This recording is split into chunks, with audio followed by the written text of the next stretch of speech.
Stalin uncle கேக்குதா?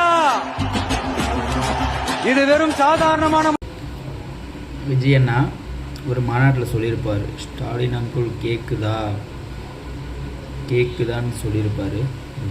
அவர் தரப்பில் அவருக்கு ஆப்போசிட்டில் உள்ள அவருக்கு ஒரு எப்படி அவர் ஒரு 100%னா அதுக்கு ஆப்போசிட் 100% யார் இருக்காங்களோ அவங்கள பார்த்து ஒரு கேள்வி கேட்குறாரு. அது அவருக்கு அவர் ஈக்குவல் ஓகே. பட் நம்மளை நம்பி அந்த ஒரு சவால் விடுறாரு. அதுக்கு நம்ம உண்மையாக நேர்மையாக அவரு கூட இருந்து சப்போர்ட் பண்ணணும்.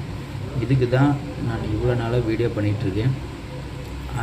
நீங்கள் அதை ஃபாலோ பண்ணுவீங்க, நீங்கள் விஜய் அண்ணா நம்பி அவருக்கு சப்போர்ட் பண்ணிங்கிற ஒரு நம்பிக்கையில் தான் நானும் வீடியோ போடுறேன். நீங்களும் இந்த மாதிரி எல்லா மக்களுக்கும் போய் சேர்கிற மாதிரி ஒரு நியூஸை அப்டேட் பண்ணுங்கள். அதில் என்ன ரிசல்ட் வருதுன்னு பாருங்கள். அப்போ தான் நமக்கு தெரியும்.